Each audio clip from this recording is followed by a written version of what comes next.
Hey everybody, welcome to T. Roy Cooks and welcome to another Thursday Chatting with Troy. Cheers to all of y'all. I'm still trying to go with all the questions from the most recent Thursday chat. But y'all asked a bunch of questions this last one, man, I'll tell you.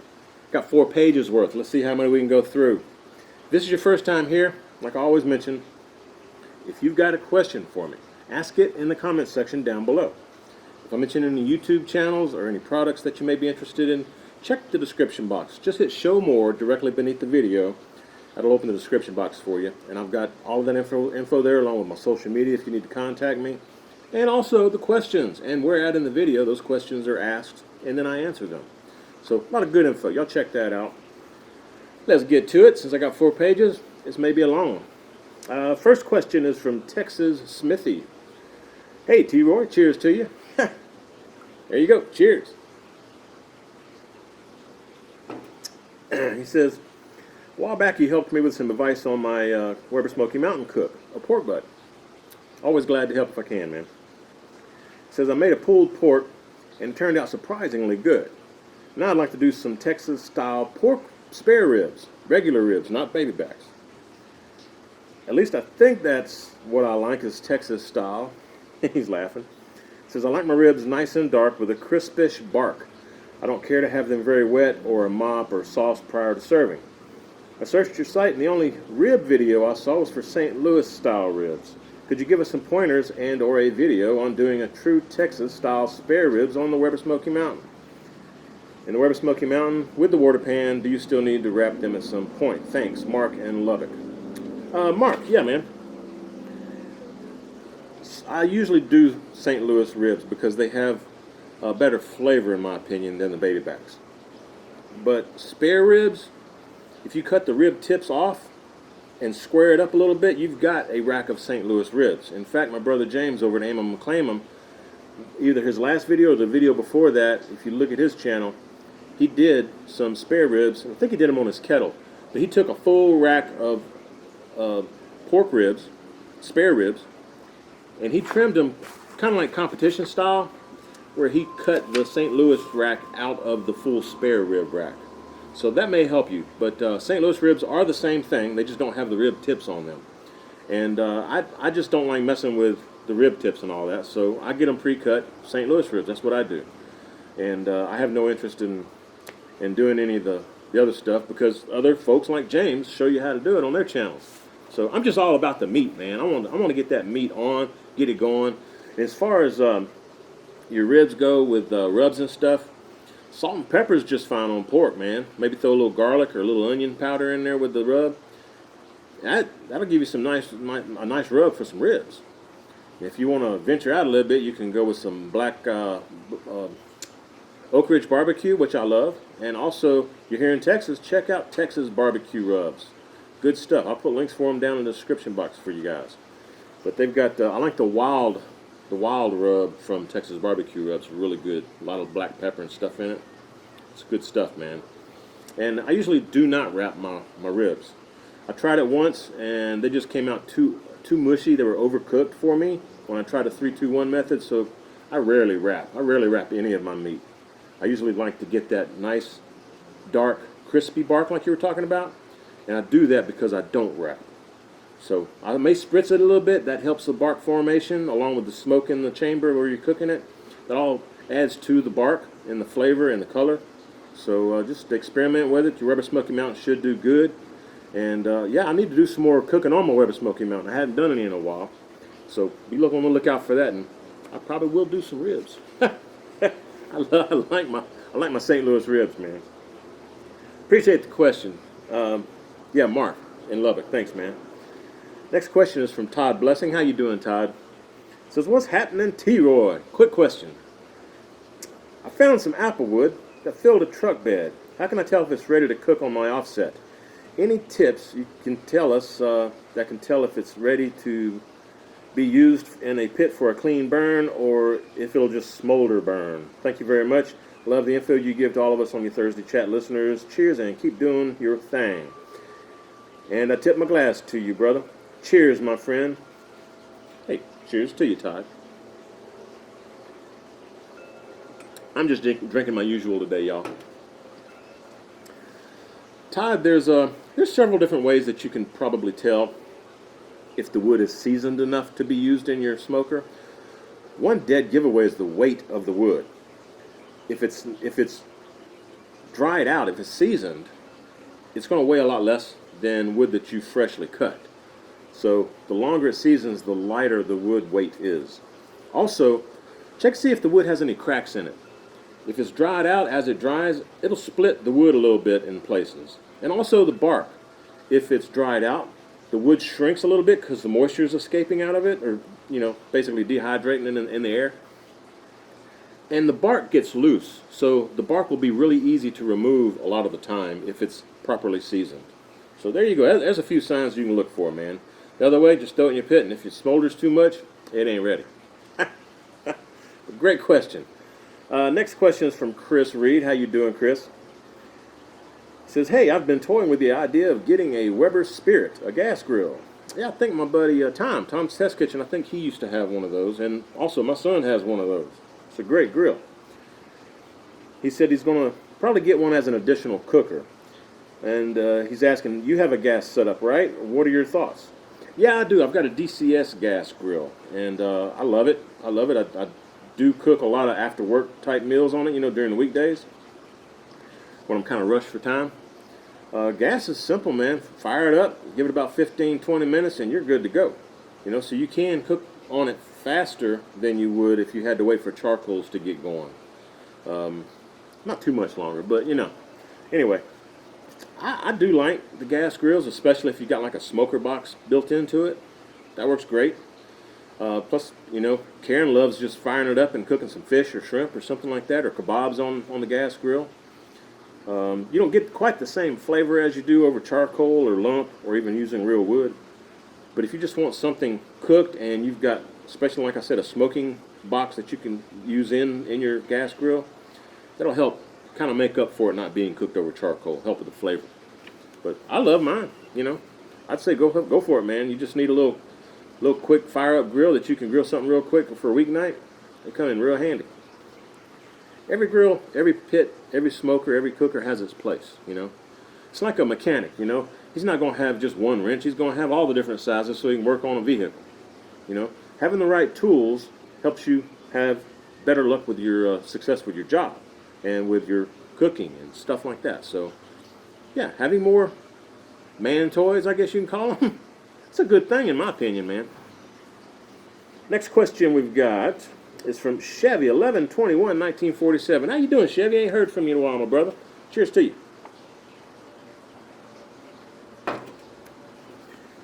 He says, another good Q&A. Question, do you have any idea how to fix the YouTube videos from buffering too much? A lot of it has to do with your internet connection, especially if you're trying to use wireless or if you're going through a cell tower network, if you're using a mobile device. But I've noticed what I usually do is upload my videos the night before, and that gives YouTube time to spread my video out to all of the different servers in the different areas of the world.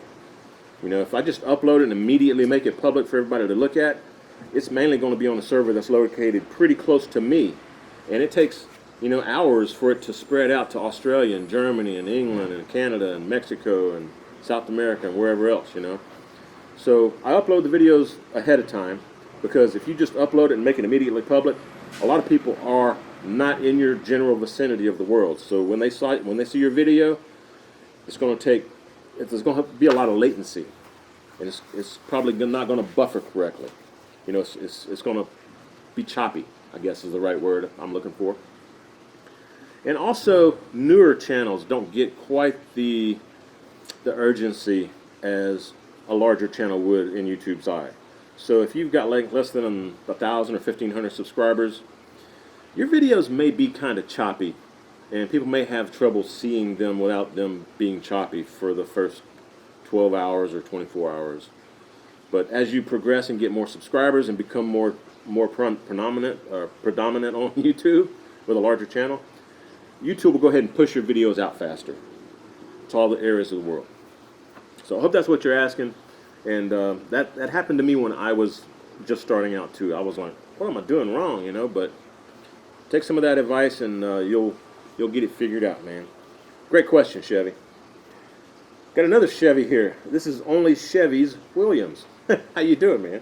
This is great video as always, T-Roy. I have a question for you. Do you have or have you used an electric smoker? No, I never have. My dad had one, but we wound up just taking the electric element out of it. He had like a bullet type smoker, like a Weber Smoky Mountain type smoker. I think it was a Brinkman or something. But we took the electric element out, and it never would really get hot enough to do anything. So we took it out, just used charcoal in it, and used it as a regular charcoal smoker.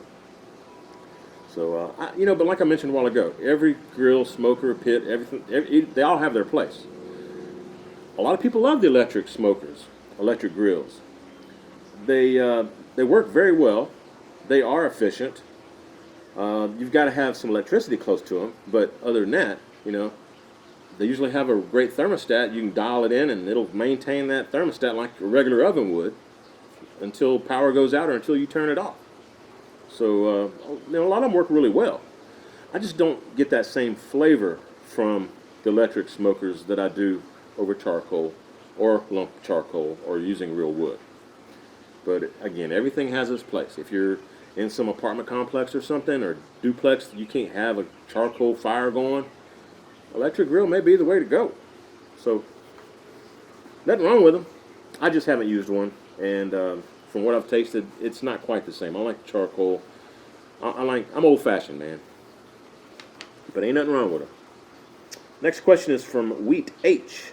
Hey, cheers to you. How you doing, man? I was getting a little dry over here. Let's see. Wheat H says, howdy T-Roy, after watching you for at least a year. Hey, appreciate the support, man. I decided that cooking outdoors would be a hobby I'd like to do. I looked around to see what would work for my situation, and he says he's a disabled vet. Hey, thanks for your service. I'm glad you're home safe. Appreciate all that you did for us, man. He says, after my research, I found that a Weber Kettle 26-inch would work for me best. I like supporting my local small store like you, and I found Fogo lump charcoal. I'm sure Fogo stands for something, but I can't think of what it means off the top of my head. So he found some local charcoal. He says, question, would you try anything else, even if you like what you use as far as charcoal? Thanks and cheers. Yeah, I'm always checking out different things I can use in my videos, just like rubs, I mentioned Oak Ridge Barbecue, but I started using Cosmos Q. They sent me some of their rubs, so I'm trying some of those, and I'm liking what I'm tasting so far. And Texas barbecue rubs, they're all great, I just stick with Kingsford charcoal briquettes myself because that's what Weber recommends for their kettles and for their Weber Smoky Mountain. So that's what I use, but Royal Oak would be equally as good. I did try some local knockoff brand stuff, and it didn't burn consistently. It's like it had more binder in it, so it produced more smoke. The charcoal itself produced more smoke, and it didn't last as long. So, sometimes, in fact, a lot of the time, you get what you pay for. But I don't mind trying new things. Trying new things all the time. But thanks again for the support, man. Appreciate it. Thanks for the question. Next question is from my brother, Jatil, Elton's Barbecue-Pit. Y'all go check him out. Link is down below. He says, great Q&A again, brother. Hey, appreciate that. I always got to give a cheers to my brother over there, Jatil. He's in Norway, in case you didn't know. But Jatil's got a great channel, man. Y'all can check him out. He says, I learned so much from these sessions, and that's just mint. Yeah, appreciate it, man. Appreciate it. I get asked a lot of good questions from all you fine folks. He says, homemade pitas are super easy to do. All you need is a recipe and a non-stick skillet. Yeah, we were talking about making homemade pitas and tzatziki sauce and gyros last episode. Cheers and thanks for this 53rd session, Jatil. Hey, I appreciate it. Cheers again, Jatil. He's got a question for me. Let's see what you got. What type of grill or smoker do you find the hardest to use and operate? I'd say the offset. You get used to it, but still, every piece of wood is different.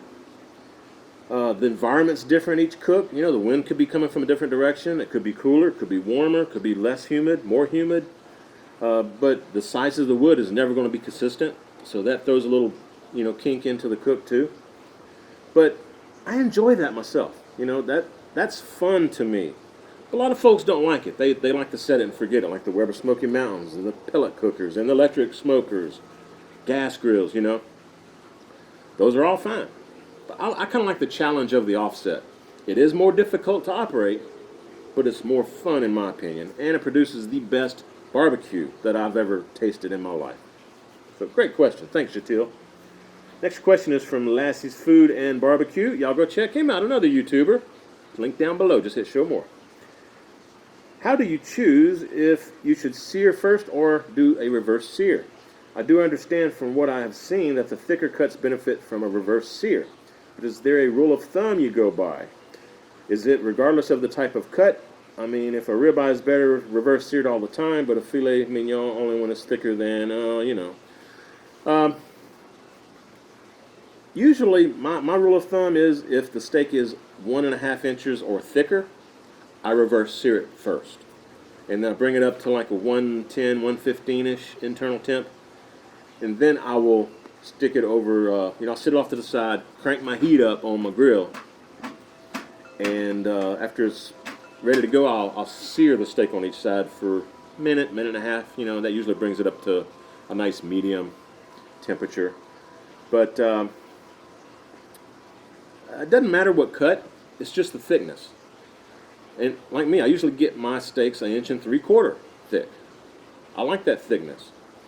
And I usually cook them, reverse sear them for maybe 12 minutes on each side over indirect heat. And then I crank my grill up, let it get hot, and then sear them on each side for a good 1.5 minutes or so, minute on each side, until the internal temp comes up to what I'm looking for. So anyway, the thinner cuts, if it's less than 1.5 inches, like skirt steak or flank steak or just a thin steak of any cut, I will go ahead and just sear it directly on each side, because by the time you sear it, it's going to be done good enough in the middle. On the reverse seared steaks, you reverse sear them because they are thicker. So if you tried to sear them first, you get almost like a burnt outer crust by the time you got the internal temp the way that you wanted it, unless you just like it bloody rare. So anyway, hope that helps. That's a great question, Lassie. And again, y'all go check him out. He's a new up and coming star on YouTube. He's got some great stuff. Next question is from John Mahia. He says, "Hey, T-Roy, cheers." Hey, cheers to you, John. Thanks for the question, my buddy. This is a question for you. I know you're in the Austin area. Have you ever ate at Franklin's Barbecue Restaurant? If so, how does it compare to your own barbecue? Thanks again for all you do for us. FYI, if I'm ever in the Austin area, my only spot for barbecue would be the Troy Residence. Much love from Las Vegas. Ha! I appreciate that, John. Man, I've never eaten at Franklin's. I hear good things about it, but I even heard Aaron Franklin say in some of his interviews that he overcooks his meat because that's what the public likes. They like fall off the bone ribs, and really super, super tender brisket, So he overcooks his meat a lot of times. Me, I don't like mine overcooked because sometimes it gets a little mushy, especially the pork ribs and stuff. Get a little mushy. But I've never tasted it, so I can't honestly give you an opinion on whether his is better than mine or not. The taste all relates to the person eating the food too, I mean, a lot of these competition barbecuers, they go out to these comps. They do the best they can. They have the same recipe that they use from comp to comp to comp. It depends on the judge eating their food as to whether they place in the competition or not. Everybody's got different tastes, so. Franklin's recently had a fire when the Hurricane Harvey came through here. Some of the embers blew out of one of his pits and kind of caught the building on fire a little bit, so they're rebuilding Franklin's right now. It's closed down right now, but hopefully it'll be back up soon. And I just don't like messing with long lines either, so I probably won't go there. But if it ever comes to the point, like I mentioned before, where I don't have to wait 2 or 3 hours to eat, or to get up there to order to eat, then I may try it out, just to see what it's like.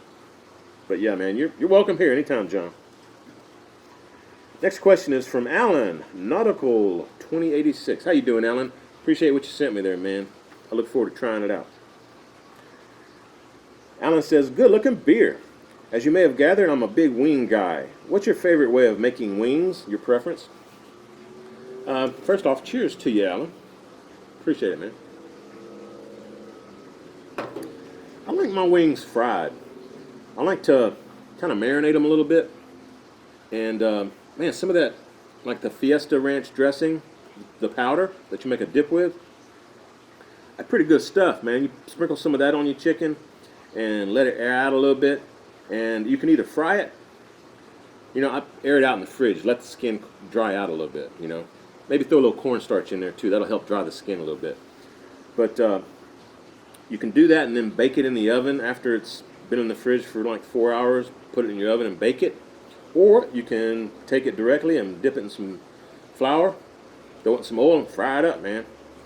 I'd rather do it that way than just to bake it in the oven and the skin doesn't get real crispy or anything, you know. Skin basically just pulls off because it's flimsy still. And I like a good spicy vinegary sauce on my hot wings. You know, Frank's is pretty good, but I like to add a little more butter to it, maybe a little bit more hot sauce, like Texas Pete or something to it, spruce it up just a little bit. So that's be my preference anyway. Thanks for the question, Alan. Next question is from Charles Mosley. How you doing, Charles? Appreciate the question. First off, happy anniversary on the Thursday chats. Hey, thanks. Appreciate that, bro. Hard to believe it's been a year already. Cheers, brother. Yeah, you're right. Hey, cheers to you. It is hard to believe it's been a year. Time does fly, man. Let's see what your question is. Thanks for the support. All of you, thank you for the support. Thanks for the questions every week, too. Couldn't do this without all of you. The question I have for you is, how do you lower the temp on a PBC, the pit barrel cooker, when it runs high? I like to stay in the 225 to 250 range when I do ribs. I'm getting a lot of the 300 plus readings. The lid isn't off that long before cooking, at least I don't think so. And he's laughing. Yeah, it'll crank up pretty quick on you when you take that lid off, especially if you leave it off for more than a couple of minutes. And that does happen to me because I'm filming, you know, I'm shooting video while I'm cooking on it usually. One thing that you could do to adjust the temp, though, is close down the intake a little bit. I know they tell you to adjust it according to your altitude and just leave it there. Maybe close it down a little bit. Like if you've got it opened 1/4 of an inch, maybe close it down to 1/8 of an inch. Or if you've got it, I just close it down about half of what you have it open right now and see what kind of temps you get. I bet you that'll help. I bet you that'll be what you're looking for. But great question, Charles. Thanks, man. Let's see. I don't know if y'all can hear. I got a garbage truck out front. I try to do this, you know, when there won't be a lot of garbage trucks and stuff and buses, but sometimes it happens. Got something in my eye. Hang on, still can't get it. Dang it, I forgot my glasses. Hang on. That's what I need. Get my sunglasses here. Ha. Well, I tell you what, sure I'm enjoying these nice cooler weather days here in Austin. It's been like 65, 75 all this week. All right. Next question is from Randy McMinn. How you doing, Randy? It says, great Thursday chat as usual. I'll watch every week. Thanks and cheers. Hey, cheers to you, Randy. Appreciate the support, man. And thanks for the question. Quick question, he says. Do you have plans to make fajitas using your slow and sear griddle? Cheers. I haven't thought about doing that, but that's a great idea. Yeah, I'm going to have to do that. I love me some fajitas, man. That's a great suggestion. I appreciate it. Thank you very much, Randy. Yeah, the answer is yes. I'll do that. Next question is, it's my brother, Moose. Moose down under. Y'all go check him out. He's another YouTuber. He does a lot of outdoor hunting and then, taking his, like, rabbit or whatever he's hunted for, or fish, taking it and showing you how to clean it and gut it and cook it. Great channel, man. If you're outdoors type person, check out Moose Down Under. Link is down below. And cheers to you, my brother Moose. He says, Bro T-Roy, as you know, I make my own venison sausages. Yeah, he says I shoot a lot of deer. Yeah. He makes his own venison sausages with pork fat, a 70 to 30 meat to fat ratio. When grilling sausage, homemade burgers, or meatballs, what degree of meat to fat do you believe is the way to go? For me, bro, cut the fat, kill the burger. I have to have a rich fat content for a successful end product. Let me know your thoughts, my southern friends. Cheers and mate. Cheers, mate. Moose. Hey, cheers to you, mate. Appreciate that, Moose. I actually do prefer the 70-30 mix. 70% meat, 30% fat. You get a lot better flavor that way. But locally, the best I can find is usually 75-25 or more likely 80-20. But 70-30 would definitely be the way I go if I find it. You can grind up your own, like you were talking about. Grind up your own meat, and you can make sure you get you a nice mix of 70-30. But that's the way I go. I like that fat because it adds flavor. Fat is flavor, folks. Let's see. Next question is from Nikki Z. How you doing, Nikki? Says, hey, T-Roy, love the channel, and cheers. Hey, cheers to you. Y'all trying to get me drunk again. It ain't going to happen. This bush beer ain't got enough alcohol in it. Let's see. To keep the meat as moist as possible, what are your thoughts about pulling smoked chicken halves before the 160 to 165 temp and then freezing them? And then once you're ready to eat, finish them up in the oven. Any thoughts? Yeah, my thoughts are don't do that. You don't mess with chicken that way. Once chicken gets in that 40 to 140 degree internal temp range, that's when the salmonella and stuff starts getting active and multiplying in the meat, and you need to try to get it through that 40 to 140 range fairly quickly so that you kill all of the bacteria and salmonella and stuff in there. If you only cook it to like 120, 130, or even 140, and you take it off and freeze it, you've got to let it cool off. While it's cooling off, that bacteria is going to be multiplying inside the chicken because it's been warmed up, you know. So don't do that. You're going to make yourself sick doing that. My suggestion is don't. If you're going to cook chicken, you need to cook it through all the way and then eat it within an hour at least of once you have it cooked. Be my opinion. Great question though. Thanks. Next question is from Mike Ruiz Esparza. How you doing, Mike? Troy, friend. I bought the Cajun Bandit stainless steel door from my Weber Smoky Mountain, and it is awesome and so well crafted that it seals completely the space with the midsection, unlike the Weber original door. So that cancels oxygen intake through that section, and thus I have a great control of my temp. Did you experience the same with yours? Great channel, and keep up the great work. Regards from Tulsa, Oklahoma. Yeah, Mike. Cheers to you, buddy. Yes, those the Cajun Bandit stainless steel doors they're heavy duty. The one that I have doesn't fit exactly, but it fits a whole lot better than that aluminum door that came with the Weber Smoky Mountain. So yes, I do get a lot less smoke leakage. Plus, I just like the fact that you can open it up and take it out if you want. Where the manufactured door from Weber, it'll open and you have to kind of like twist it to get it to come off. With the stainless steel door from Cajun Bandit, you twist the latch, open it up, and then just pull it straight out. So I like that aspect about it. But all the stuff from Cajun Bandit's great, man. I got that rotisserie. Love that rotisserie, man. Very well made. Very well made. All their stuff is very well made.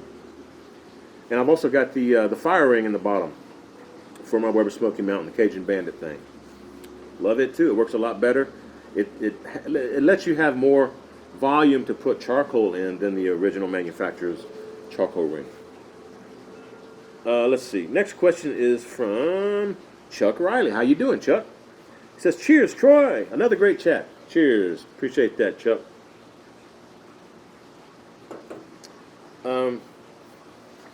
Chuck says, I'm trying to expand my rub collection. Do you have a favorite for chicken with some heat and sweet? Keep up the good work. You know, I don't really eat a whole lot of chicken, but I will say, like I mentioned a while ago, I love the Oak Ridge barbecue rubs. The Texas barbecue rubs are great. If you want a little bit of heat, though, I want to check out some of the Cosmos Q, because they've got some different chicken type rubs. They're sweet. I mean, they've got like honey, dehydrated honey flakes, I think, in the rub. But they've also got like sriracha in it, or some other type of heat in it. So you want to check out Cosmos Q, man. I haven't tried all the rubs that they sent me, but I've got some of those, and I'm curious to check them out. But make up your own. You know, you can also mix rubs. You know, get you some, get you a rub that you're fairly you like pretty well, and then just spike it up with some cayenne or some extra black pepper, or make it more sweet. You know, just put some brown sugar in it or something. So you can always, there's so many options out there, man. It really depends on your taste and how hot you want it. So sorry I couldn't really answer it too well for you, but hope that helps. Appreciate the question. Next question is from Tim Osborne. He says, "Hey T. Roy, I'm new to your channel. So far, I love it." Tim, I thought you'd been around for a while, man. Maybe I'm thinking about another Osborne. Anyway, thanks for the support. Glad you're enjoying it. It says, "Very informative. A question for you. Do you answer the questions in print, like on a web page or something?" No. Usually people email me, or they send me a direct message on Facebook or Twitter or Instagram, and I will answer those directly. But if they ask a question in the comments section on one of my Thursday chats, I take those and I print them out, and that's what I answer on my Thursday chats. And I'm trying to keep up with it this time, but man, 4 pages worth just from this last chat. I don't know if I'm going to get through all these today, so I'm going to start falling behind again. What I may have to start doing is, man, I hate to do more than one Thursday chat a week, you know, on a different day or something, but I may have to do that. That's just a lot of work, man. But I may just have to start picking the best questions, and if I don't answer your question in a certain, you know, like 2 weeks or something, ask it again, you know. But we'll see. I'm still working on it. Again, I appreciate all of you helping me get this community going where we can interact with each other and help each other out. You know, like I said, I learn just as much as all of you do. You know, I'm not perfect at any of this stuff. I give you my best advice from my own experience, but there are others out there that have more cooking experience than I do. So maybe sometimes they chime in and they'll leave some feedback in the comments. So I'll be sure and look through all the comments that people leave. A lot of good info there. But I do the best I can with it, you know. And I'm still trying to figure out the best way to do these Thursday chats where I can stay up with the questions. One thing I will mention, though, is it's nice to have some questions that I can't get to, because I can always reserve those for a future time, like when I have a co-host, where I usually, what I mentioned before in a chat, I usually email them a list of questions, let them choose which questions they want to answer, and then they shoot a video and send the video to me. So it's nice having a backlog of questions that I can send to the co-hosts. If I just sent them the questions from the previous Thursday chat, I'd have to wait for them to pick which questions they wanted before I could answer the questions for y'all on video myself. So it is kind of nice having a backlog of questions. That's what I'm trying to say. Keep the questions coming. I do the best I can. Appreciate your patience with me. Where was I? Tim. That's where I was. Tim says, "I feel like you could help keep you. I think it would help keep you ahead on the questions, and you could cherry pick your favorite questions while still answering everything. Just a suggestion and a thought. Again, love the videos. Cheers to you." Hey, cheers, Tim. Appreciate it, man. Yeah, I may have to start just cherry picking questions and answering the most prevalent questions that I think, anyway. But I'll still take the other questions that I don't answer and then save those for in a session when I have a co-host on. Thanks for the suggestion. Appreciate it. Thanks for the support, Tim. Next question is from LV. He says, "Hey, T. Roy, a cheers from England." Hey, cheers, mate. Appreciate it. got out of beer, y'all. I had to go get me another beer. He says, as everyone else is saying, I too find these Thursday chats very helpful, so thank you. Thank you. I appreciate it. Thanks to all of you. Really, I seriously do. I appreciate all of y'all asking these questions, man. I really do. He says, I've asked this before and I don't believe you've answered, so hope you'll do this time. I live in England and I'm close to buying my first barbecue. I was very set on the Weber Smoky Mountain from watching lots of your videos, but more recently you seem to have gone off it and really seem to like your offset instead. For a beginner barbecuer, would you recommend the Weber Smoky Mountain for ease of use versus the offset? Or should a beginner just dive right in to the offset? Cheers, Troy. Regards, Lawrence. Hey, again, cheers to you, Lawrence. Appreciate the support. Appreciate the question. That's a good question, too. My advice would be to start off with the Weber Smoky Mountain.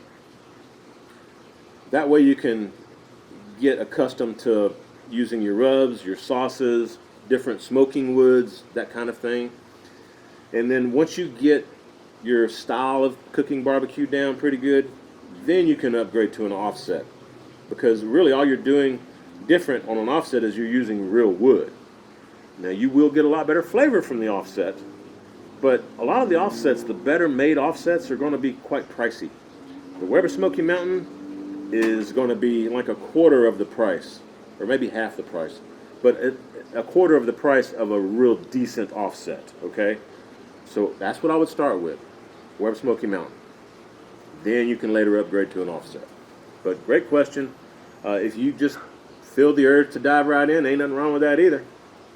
I love both my offset and my Weber Smoky Mountain. Let's see. Next question is from Turret Plug. He says, thanks for a great channel. Thank you for watching. I appreciate the support. My barbecue skills have improved dramatically over the last couple of years from all the great info you provide. I'm glad to help. Appreciate that very much, man. He says, I have 6 different pits ranging from a Primo XL, a Rectech, a PBC, and an offset, plus a couple of electrics. Man, you got a setup like I do, don't you? You got some stuff I don't have.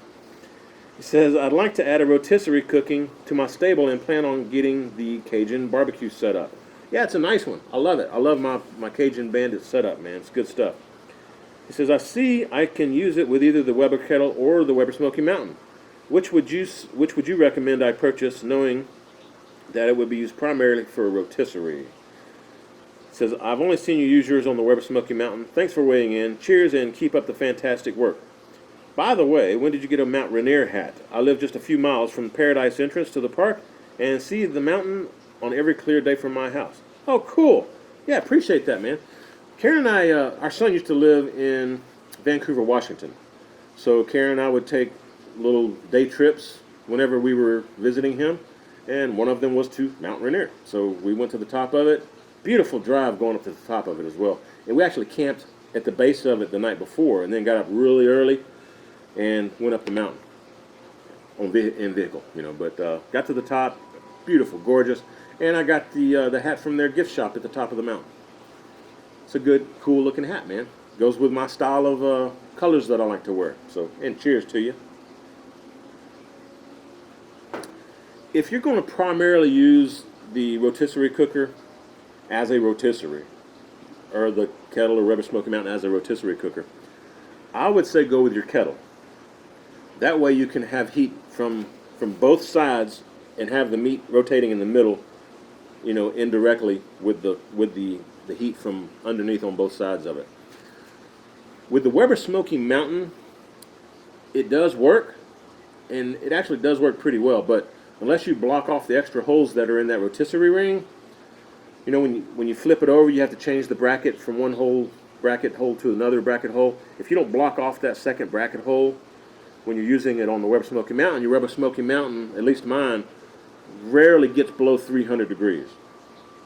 So I prefer using it on the Weber Kettle myself. So that'd be my advice. Get the Weber Kettle and use the rotisserie on that. Great question. Thanks for the support, man. He says, let me see. Next question. Sorry, next question. Dennis Murray. Congrats on 1 year. Looking forward to many more. Hey, me too, Dennis. Cheers to you, brother. Appreciate the support.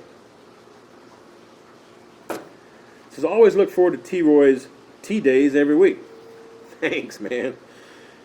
He said, "I'd love to see you do a whole turkey on your Weber Performer. Any ideas or tips for the Weber Performer would be greatly appreciated. Also, have you ever tried or heard anything about the grilleye thermometer? I'm curious to see what you think about it, whether or not it compares to the smoke from Thermoworks. Love what you're doing. Keep it up, and cheers to you."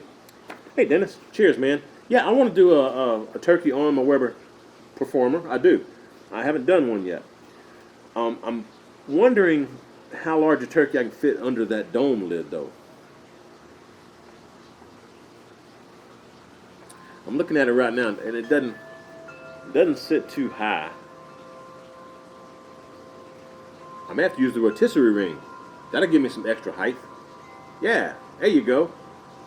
Ingenuity, man, at its best. Bunch of y'all were hollering that at me, huh? I heard you. I heard you. All right. Heard anything about the grilleye thermometer? No, I've never heard of the grilleye thermometer. I'm not sure what that is, man. I have to check into it. I love the smoke from Thermoworks, though. I love that one. It's heavy duty. It's well built, almost commercial grade, I would say. So it's a well made device. But I haven't seen or heard anything about the grilleye. I have to check that out. So let me get back with you on that one.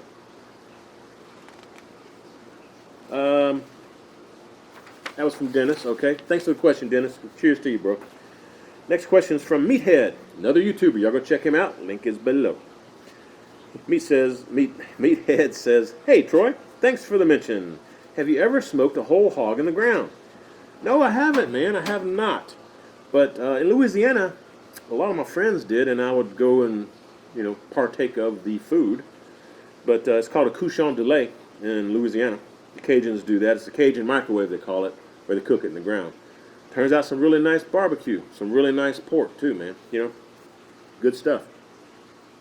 I haven't tried it though. Next question is from Joseph Lugo. Joseph, how you doing, brother? Cheers to you. You need to come over here again. Joseph comes and visits me sometimes. He doesn't live too far, but he's not a camera type person. Doesn't like to be on camera, so y'all don't usually see him. It's always great when you come over, Joseph. I love hanging out with you, bro.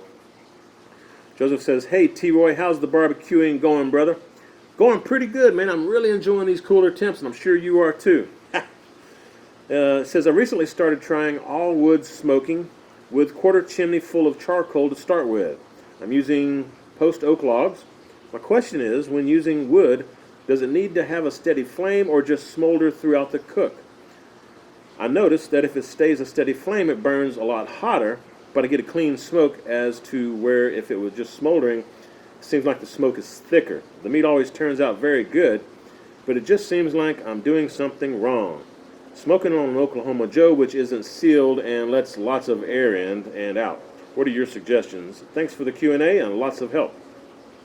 Yeah, Joseph, man, real wood cooking is the best. I'm glad you got you an offset, buddy. The wood needs to have at least a small flame going. If it's just smoldering, it's going to smolder out. It's going to die out. What I would suggest is to get your coal bed going. Burn 2 or 3 logs to get a nice coal bed, and then just stick your wood on there. 1 log, split log, like once every 45 minutes. Let that burn, and that'll keep replenishing that coal bed for you as your cook progresses. But you got to keep the fire going. The flame itself, is what sucks the air into the intake, into the firebox, and help forces it out of the smokestack. It's drawing from the smoke from the firebox. The air is being drawn through the cooking chamber and out the stack. It has to do with the air pressure, and having a flame helps a lot with that. You need to have that clean burning smoke. If you're getting puffy white smoke like from a old charcoal train or something, that's not what you want. Your meat's going to wind up getting bitter. You're going to get creosote build up on the inside of your smoker, and you're going to have to scrape that off using like a propane torch or something and a metal scraper every once in a while. It's just not good. Plus, the soot, that creosote type flavor will get on the bark of your meat and help make it bitter. make sure you've got at least a small flame going, and make sure your smoke is not too puffy white. It shouldn't be a thick smoke. It should be a thin blue smoke. Now, what you could do if you find that you're not getting enough smoke flavor in your meat, keep the fire going, but close off the smokestack vent just a little bit. You know, by a quarter of what you have it. If it's fully open, close it down to 3/4. If that still doesn't provide enough smoke flavor for you, close it down to halfway.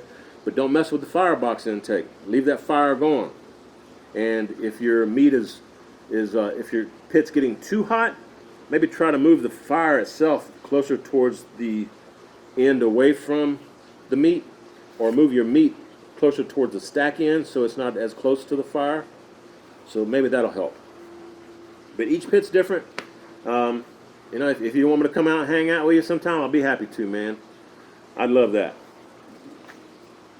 Appreciate the question, and thanks for the support. Hopefully we'll see each other again soon, Joseph.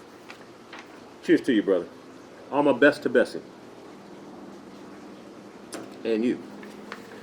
Next question is from Gordon Farmer. He says, "Hi, Troy. Got a couple of questions for you. Numero uno. The charcoal grills don't let enough air around my firebox. What can I do?" Charcoal grills don't let enough air around your firebox. I'm not real sure what you're talking about.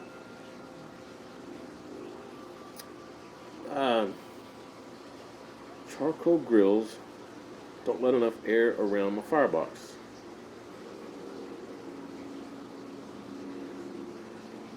Gordon, honestly, I don't know what you're talking about, bro.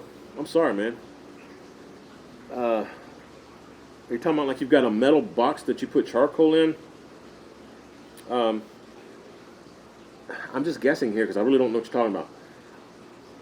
Maybe instead of a box, have a charcoal grate and make sure it's up off the bottom of your firebox so that the air can flow under it. If you do get a lot of ash down there during the cook and the air is not flowing properly, maybe get you a chimney scoop, you know, some kind of ash scoop shovel thing, and scoop some of that charcoal ash out so air can continue to flow around. Open the firebox door a little bit, let some more air in.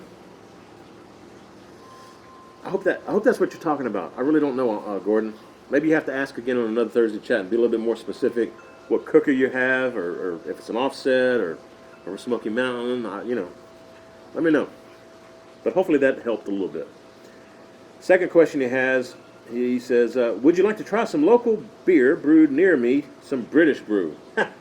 Yeah, I would love to, but Gordon, I'll be honest with you, I doubt that you'll get it through customs. I know some people have tried to send me some beer from Canada, and once it hit the U.S. Customs border agents, they had to send it back to Canada. They wouldn't let it in. We do get some British beers here, though. And here in Austin, being a beer pub city, you know, a lot of microbreweries here and stuff, we can get a good selection of British beers. If you've got one you'd like me to try out, let me know. But yeah, man, I don't think you need to send me one, but I appreciate the offer. I won't get you in any trouble with the law. Next question is from Ms. Lady Beats. She says, I purchased a Weber Smoky Mountain 18.5 after watching your videos. I saw the episode 50 video that you answered Fred about stabilizing temperatures in the smoker. He was using lump charcoal. She says, I'm using Kingfords, the white and blue bag, using the minion method with the lit portion of the coals being the opposite side of the chimney, and I'm getting the same results as Fred. My Weber Smoky Mountain will climb in the temp or decline in temp, but won't stabilize for more than an hour. I love to use my Weber Smoky Mountain as a set it and forget it. Please help. Thanks for the videos and all you do. Keep up the great work. You say you're using the minion method with charcoal briquettes. The minion method means you're putting the charcoal in the center, so it's going to be like directly under your vent. Also, are you using water or sand in your water pan? Because that would make a difference. Personally, I like water, but a lot of people use sand because it's more efficient. It could also depend on the wind.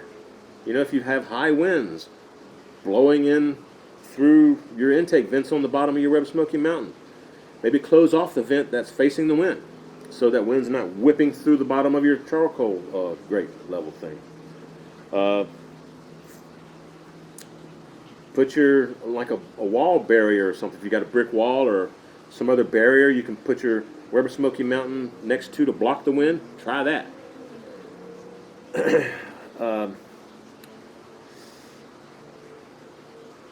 It just takes practice. I'm not sure, you didn't mention how long you've had your Weber Smoky Mountain. You could try a different type of charcoal briquette, a different brand. Kingford's always worked for me, but the whole idea with the minion method, like I mentioned, is put your charcoals in the charcoal basket down on the bottom, and then put a hole in the, just leave a little hole in the middle of the charcoal briquettes and put your charcoal that you've fired up and they're hot and ashy, put those directly in the middle, and they spread out evenly during the cook, and like the rest of the coals that are not lit.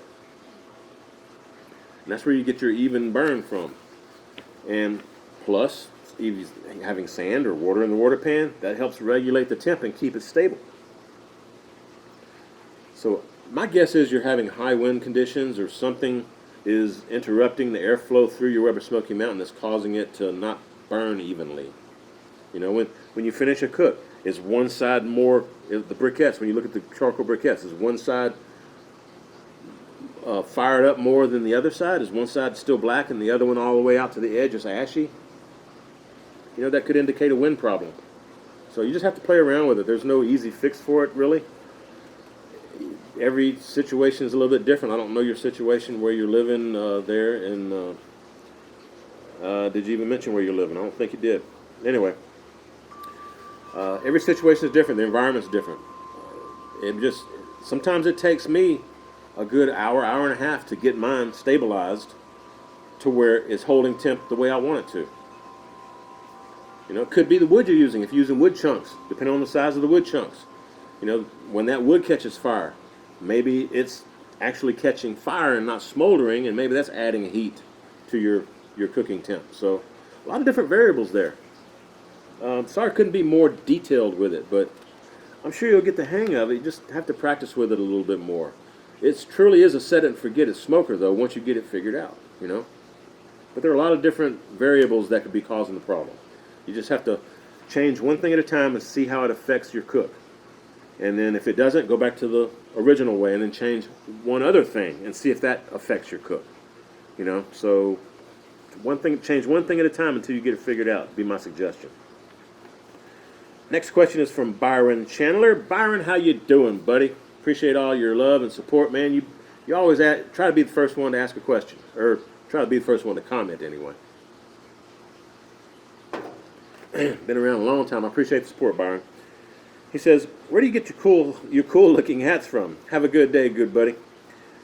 People send them to me, or I may find them in like a convenience store or something, or if I'm out traveling, I'll maybe stop and get a hat on the road. If I visit a city that I probably won't ever go to again, and I see that they've got a hat local with their city or something on it, I may buy a hat from them just because I probably won't ever be there again.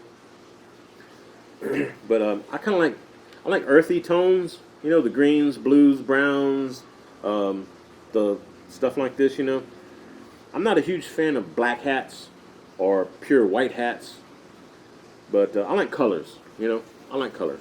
Anyway, appreciate the question, Byron. Thanks again for the support.